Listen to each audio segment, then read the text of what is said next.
마태복음 26장 6절에서 16절입니다. 마태복음 26장 6절에서 16절은 신약성경 45쪽 근처에 있습니다. 제가 먼저 서로 교독하면서 말씀을 받겠습니다. 제가 먼저 6절의 말씀을 봉독합니다. 예수께서 베다니 나병 환자 시몬의 집에 계실 때에 한 여자가 매우 귀한 향유 한 옥합을 가지고 나와서 식사하시는 예수의 머리에 부으니 제자들이 보고 분기하여 이르되 무슨 의도로 이것을 허비하느냐. 이것을 비싼 값에 팔아 가난한 자들에게 줄 수 있었겠도다 하거늘 예수께서 아시고 그들에게 이르시되 너희가 어찌하여 이 여자를 괴롭게 하느냐. 그가 내게 좋은 일을 하였느니라. 가난한 자들은 항상 너희와 함께 있거니와 나는 항상 함께 있지 아니하리라. 이 여자가 내 몸에 이 향유를 부은 것은 내 장례를 위하여 함이니라. 내가 진실로 너희에게 이르노니 온 천하에 어디서든지 이 복음이 전파되는 곳에서는 이 여자가 행한 일도 말하여 그를 기억하리라 하시니라. 그때 12 중에 하나인 가룟 유다라 하는 자가 대제사장들에게 가서 말하되 내가 예수를 너희에게 넘겨주리니 얼마를 주려냐 하니 그들이 은 30을 달아 주거늘 함께 읽겠습니다. 그가 그때부터 예수를 넘겨줄 기회를 찾더라. 아멘. 아멘. 네, 오늘 말씀은 여러분이 너무나 익숙하게 잘 아시는 향유옥합 이야기입니다. 네, 사실은 향유옥합 이야기가 아니에요. 무슨 말씀이냐면 이 성경을 기록한 마태가 사랑이 뭔가, 마태가 사랑 전문가예요. 그래서 향유옥합에 집중하는 게 아니라 그 향유옥합 뒤에 있는 진짜 예수님을 사랑하는 한 여인의 마음, 그리고 예수님의 마음을 밝혀주는 그런 말씀입니다. 향유옥합은 어떤가요? 이렇게 향이 나는 그 옥합이잖아요. 근데 우리는 그리스도의 향기를 발해야 된다고 하는데 향기는 어떤가요? 숨길 수가 없죠. 숨길 수가 없어요. 그래서 사랑하는 사람에게 마음을 감출 수가 없듯이 향기도 우리가 어디 가도 숨길 수가 없습니다. 사랑하는 사람을 요즘은 저는 좀 찾아보기가 힘든 것 같아요. 진짜 막 이렇게 너무 사랑한다, 막 이게 왜 사랑하는 사람 곁에 가면 그 향기가 나거든요. 무슨 향기가 나냐면 막 생기가 돌아요. 막 생기가 돌고 아무 일도 아닌데 막 웃습니다. 막 피식피식 웃고 막 그래요. 제가 대학 다닐 때 친구가 한 명 있었는데 그 친구가 그렇게 안 씻어요. 그래가지고 그리스도의 향기가 아니라 이제 온갖 냄새가 납니다. 그런데 그 친구가 어느 날 생전 안 입던 반바지를 입고 온 거예요. 학교에. 여름이라서 그랬겠지 싶었지만 너 원래 반바지 안 입잖아, 이렇게 얘기를 했어요. 근데 진지하게 막 목소리를 깔고 얘기하는 겁니다. 내가 연모하는 여인이 생겼어. 그 여인이 반바지 입는 걸 좋아한대. 그래서 깨끗하게 옷을 입고 이렇게 학교에 온 겁니다. 이렇듯 그 사랑하는 사람이 생긴 사람에게 딱 가면 그 사람에게는 말로도 설명할 수 없는 막 생기와 그 웃음이 막 감돌아요. 그런데 우리가 또 사랑한다고 하면 이성 간의 사랑도 있지만 자녀와 부모 간의 사랑도 있잖아요. 부모는 이제 자녀를 낳고 자녀를 사랑하기로 결단하고 또 자녀를 사랑할 수밖에 없고 돌볼 수밖에 없는 환경에 있는데, 자녀들은 또 부모님의 삶을 보고 사랑을 받고 앞날을 계획하고 미래를 바라보는 경우가 있습니다. 부모가 만약에 아름다운 삶을 막 보인다면 자녀는 내가 우리 부모님 닮아서 살고 싶어. 내가 우리 부모님만큼만 살아도 나는 만족할 거야 라고 얘기할 겁니다. 그런데 저는 그런 자녀들을 많이 만나보진 못한 것 같아요. 복이 없는 자녀들이었나 봐요. 그래서 그 자녀들은 내가 크면 우리 부모님과는 좀 다른 삶을 살고 싶어. 아니면 내가 믿지 않는 부모님 밑에서 자랐기 때문에 믿는 부모님처럼 내가 하나님의 영광을 위해 살고 싶어 하고 결단하는 걸 종종 봤습니다. 사실 사랑을 붓는 사람에게 사랑은 진심으로 사랑을 붓지만 그 자녀들이나 아니면 이성이나 누구든지 그 사랑에 대해서 정말 진심으로 그것을 알고 내가 닮고 싶다라고 깨닫는 경우는 그렇게 많아 보이진 않아요. 근데 한편으로는 그렇습니다. 사랑을 전달하는 일은 이렇게 말처럼 쉬운 게 아닌 것 같아요. 내가 부모님처럼 살았으면 좋겠어, 부모님만 닮았으면 좋겠어라고 말하는 자녀가 많지 않긴 하지만 때로는 자녀들이 시간이 지나서 고백합니다. 내가 살아보니까 우리 부모님만큼 사는 것도 쉽지 않아. 진짜 내가 살아보니까 우리 부모님이 그렇게 살아왔던 게 사랑을 나에게 부었던 걸 뒤늦게 깨달았어 라고 얘기하는 것을 봅니다. 분명한 건 부모님의 삶이 하나님께 앞에서 영광을 드리는 정결한 삶이고 또한 거룩한 삶으로 살아내신 것이 분명하다면 자녀는 시간이 지날지언정 그것을 깨닫고 마는 것을 우리는 보게 됩니다. 그런데 가까이에서 보는 자녀는 부모의 이런 영광도 보지만 때로는 그 뒤에 있는 수고와 눈물을 봅니다. 그래서 눈물로 기도하는 어머니, 눈물로 기도하는 아버지를 봅니다. 그래서 이렇게 고백하기도 해요. 나 부모님의 삶 너무 닮고 싶고 너무 사모하고 영광된 삶이라고 생각하는데 내가 부모님처럼은 못 살 것 같아요. 엄마처럼은 못 살 것 같아. 아버지처럼 그렇게는 못 살 것 같아 라고 합니다. 그렇지만 그 안에는 우리는 알아요. 표현은 그렇게 하지만 그 안에는 하나님을 향한 사랑에 대한 감동이 있기 때문에 그런 고백을 하는 줄로 믿습니다. 저는 딸이 하나 있는데요. 딸을 날마다 축복하며 기도합니다. 그런데 딸이 처음에 생겼다고 잉태된 그 소식을 들었을 때를 저는 잊지를 못해요. 딱 이렇게 딸이 생겼어 라고 딱 얘기를 하는데 기쁨과 환희와 두려움이 막 이렇게 뭉쳐가지고 저한테 확 오는 겁니다. 그런데 그 두려움과 기쁨과 환희가 뭉쳐서 왔는데 진짜는 뭐였냐면 저 자신을 직면하게 되는 거였어요. 뭐냐면 내가 만약에 지금까지 살았던 삶이 이 딸에게도 만약에 똑같이 진행이 된다면 너무 힘들고 괴로워서 너무 힘들 텐데 라는 생각이 앞서는 거예요. 근데 제가 뭐 어떤 특별한 삶을 살아서 그런 게 아니고 하나님을 모르고 예수님을 몰랐던 삶을 반추해 봤을 때 내가 암흑 것 같은 삶을 살았구나, 길을 모르고 방황하며 살았구나라는 생각이 들었기 때문에 그랬어요. 근데 곧 이내 나는 하나님 안에 있지, 나는 예수님을 믿는 사람이지, 하나님 나 버리시지 않으시지, 또 하나님 사랑 안에 내가 거하고 있지라는 생각이 들었을 때 아내와 저는 하나님께 찬양을 드리고 온전히 기뻐할 수 있었습니다. 또 한편으로는 이렇게 생을 시작하는 경우에 우리가 사랑에 대해서 생각하기도 하지만 생을 마감하는 경우에 사랑을 생각하기도 해요. 저는 이제 가까운 분이 돌아가시기 전 3일 전부터 이제 병상에 누워가지고 같이 이렇게 사랑의 대화를 나누고 축복의 대화를 나누고 믿음의 대화를 나눌 기회가 있었는데 그때 저는 생을 마감하는 사람에게 저의 태도가 어때야 되는지 한번 돌아볼 기회가 있었습니다. 생의 마지막을 대하는 사람들은 참 다양한 것 같아요. 급작스럽게 그것을 맞이하기도 하고 또 누구는 마음의 준비를 하면서 그 상황을 맞이하기도 합니다. 그래서 믿음의 유언과 유산을 잘 나누기도 하고 때로는 숨겨져 있던 것이 그 이별 후에 드러나기도 해서 뒤늦게 감동받고 감격받기도 합니다. 여기 계신 분들도 지금껏 살아오시면서 많은 이별을 하셨을 거예요. 그것이 갑작스럽게 일어나기도 하고 또 준비돼서 천천히 과정을 겪으셨을 수도 있습니다. 그거는 육신의 죽음이기도 하지만 때로는 육신의 죽음이 아니라 내가 보고 싶어도 더 이상 볼 수 없는 관계가 되면 그것도 슬픈 일이에요. 그것도 이별의 한 과정인 거죠. 마치 그 사람이 살아있어도 마치 죽은 것과 같은 그런 내용이기도 합니다. 그런데 이런 마지막에 대한 죽음에 대한 얘기를 이렇게 하면 엄숙해지잖아요.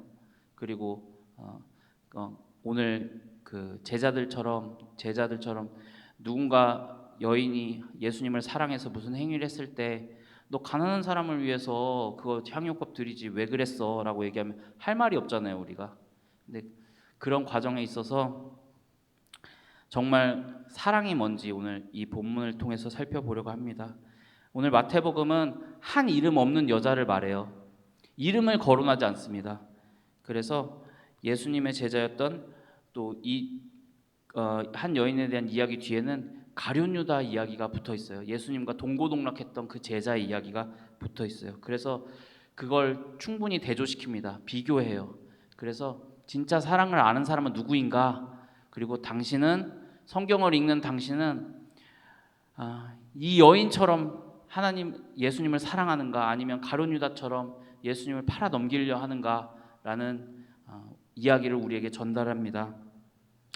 이 본문은 워낙에 유명하고 4개의 복음서에 다 기록되어 있어요. 조금씩 내용이 다릅니다. 어떤 데는 이름이 기록되어 있기도 하고 어떤 데는 뭐 발에 부었다 뭐 이렇게도 나오기도 하고 머리에 부었다 나오기도 하는데 이 성경을 전하기 위해서 제가 막 묵상했어요. 그리고 막 주석서도 찾아보고 막 설교도 들어보고 막 했는데 오늘 우리 남성교회 주시는 우리 남성교회 구역장님들과 금요 구역장 성경 공부에 주시는 하나님의 말씀이 무엇일까 골똘히 생각하면서 향유옥합을 드리는 행위보다 그때 상황을 우리가 한번 살펴보면서 한번 가슴으로 한번 이 사랑을 느껴보려고 합니다.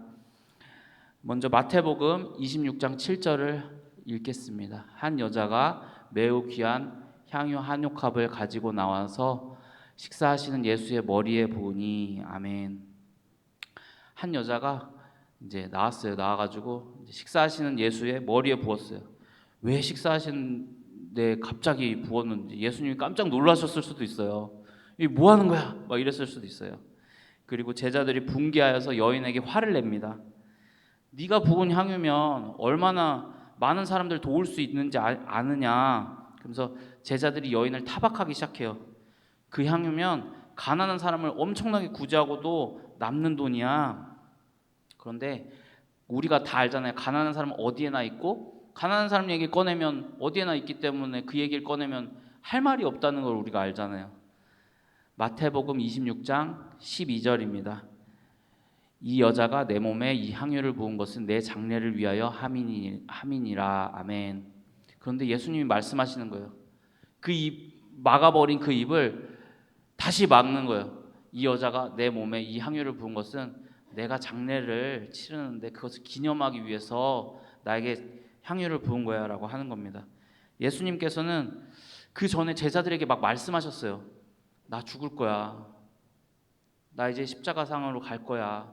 막 얘기를 하셨는데 제자들이 진지하게 생각하지 않았어요. 그리고 그걸 받아들였다고 해도 내가 예수님을 끝까지 따라갈 거야 라고 입으로만 고백했지 실제로 우리 이 뒤에 보면 그것을 삶으로 살아내질 못합니다. 다른 사람의 입을 막아버린 예수님이 사랑 방식에 대해서 이제 얘기하는 거예요. 우리는 성경을 읽다 보면 사실 이 성경 말씀이 나에게 무슨 말씀을 하고 있는가 생각을 하지만 때로 놓치는 게 있어요. 뭐냐면 하나님이 나를 사랑하신다는 거대한 전제를 놓칠 때가 있습니다. 성경은 하나님의 말씀이고 사람들의 이야기예요. 향유 옥합을 드리는 것도 참 중요하지만 진짜는 마음의 중심을 보시는 하나님의 이야기라는 겁니다.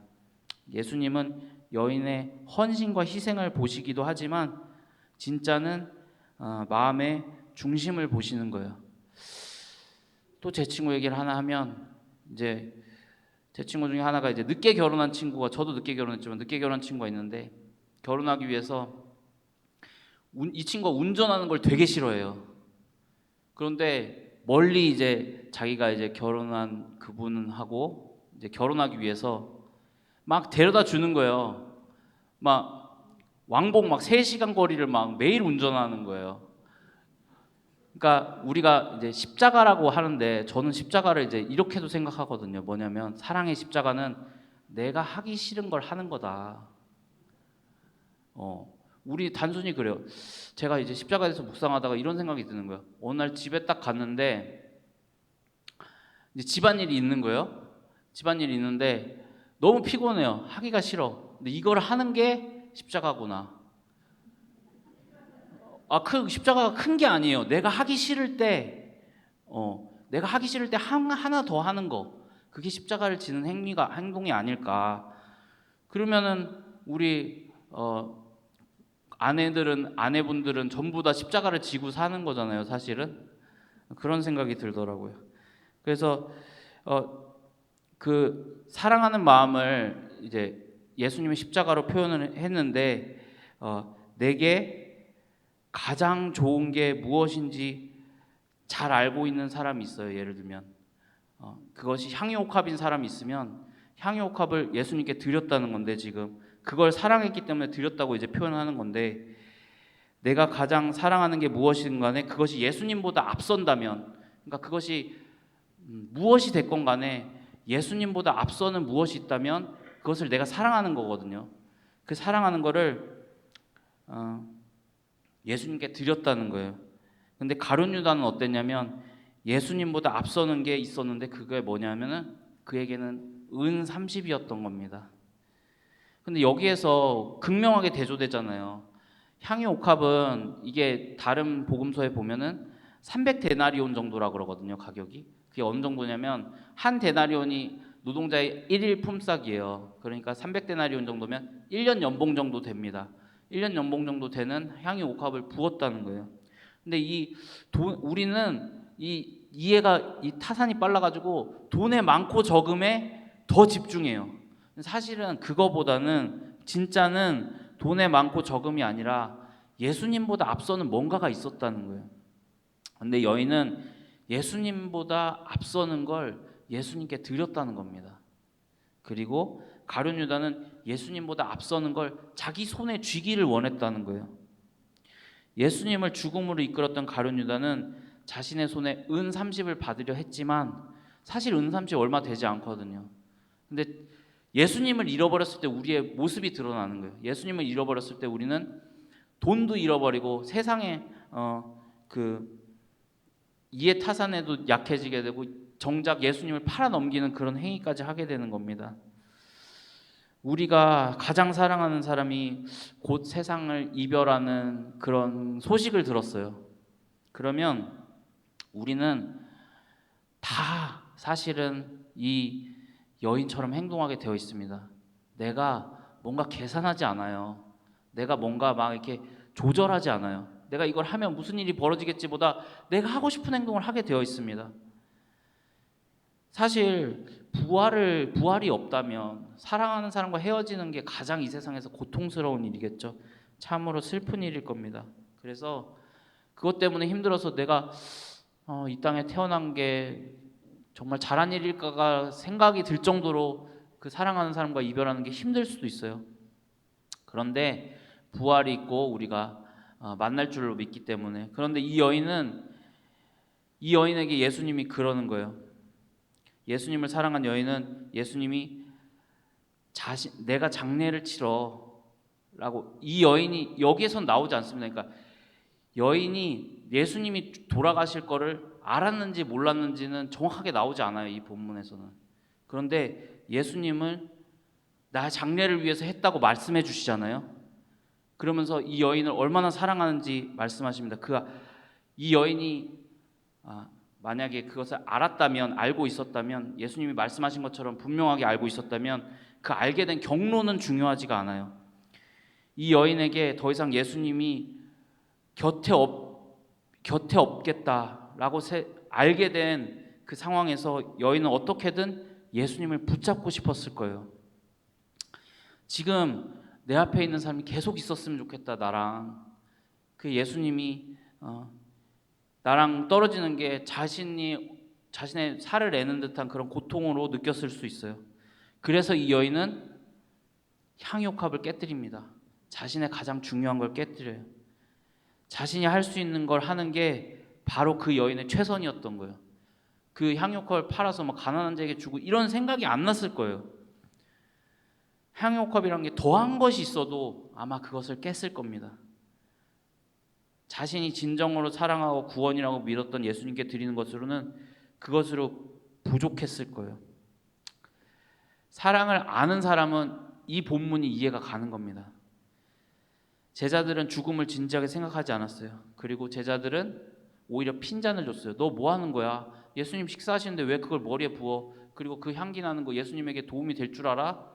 가난한 사람을 도와야지라고 얘기했겠지만, 사랑하는 사람은 받는 것보다 드리는 데 관심이 있습니다. 드리는 자가 드리는 자로 그 사랑하는 사람을 대하기를 원해요. 그런데 저는 제 이 본문을 읽으면서 저를 한번 돌아보게 됐어요. 저는 하나님께 드리는 자인가? 저는 그렇지 못한 것 같아요. 드리는 데보다는 받는 데 더 관심이 있습니다.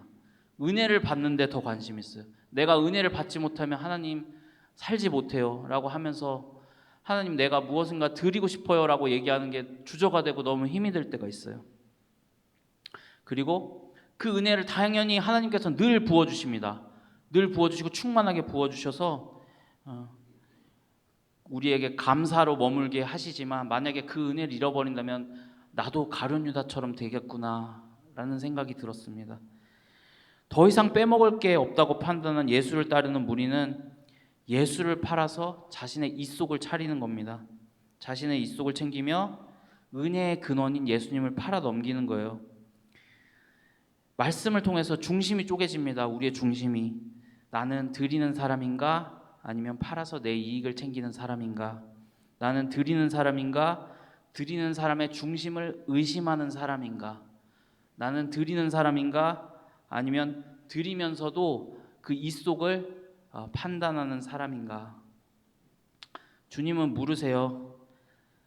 가장 좋은 것을 드리기까지는 아마 주님이 바라지 않을 수도 있다는 생각을 감히 해봤습니다. 왜냐하면 주님은 우리의 작은 마음을 기뻐하시거든요. 가장 좋은 것을 드리면 아마 감동하시겠죠. 여기 나오진 않았지만 예수님은 마음속으로 주저앉아서 울어버렸을 수도 있어요. 너한테 이게 얼마나 소중한 건데.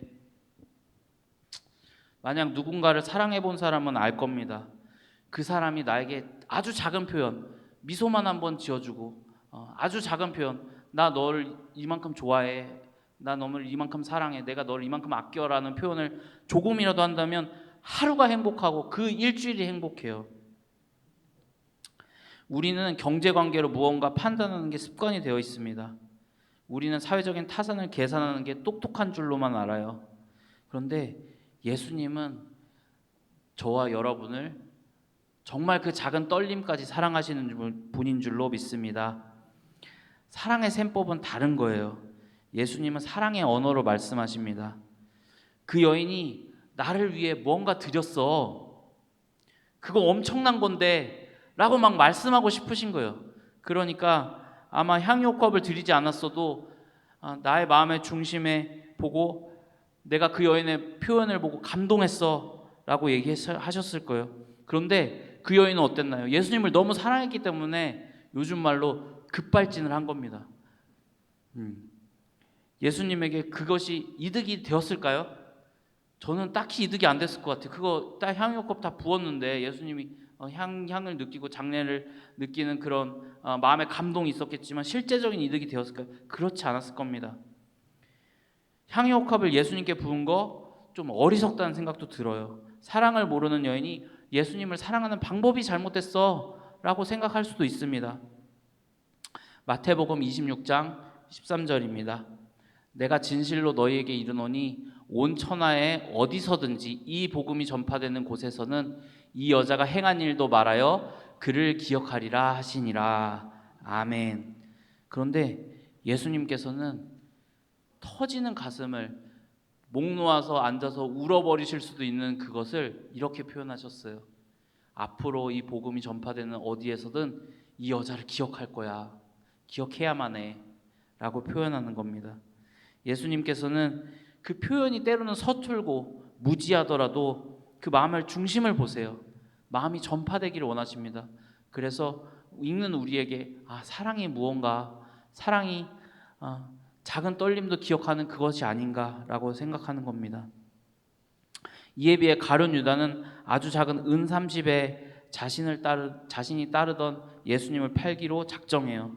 아예 무게를 달아버리는 것처럼 자신의 인생의 무게를 은 30과 바꾸어 버렸습니다. 세속적인 가치에도 어리석어요. 진리에 대한 열망도 잃어버린 겁니다. 오늘 이 자리에 있는 여러분들이 우리 구역 식구들, 구역장님들 그리고 예배자들 분들이 가룟유다 같지 않고 이 여인과 같이 주님을 사랑하기를 소원합니다. 그 여인이 우리의 구역 식구들이 되기를 소원합니다.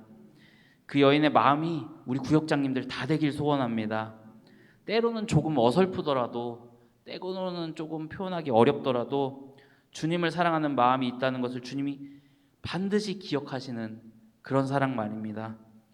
표현하지 않고는 견딜 수 없는 것, 사랑하면 표현하지 않고는 견딜 수 없잖아요. 드리지 않고는 마음이 불같이 일어나는 것, 내가 드리지 않으면 마음이 견딜 수 없이 불편해요.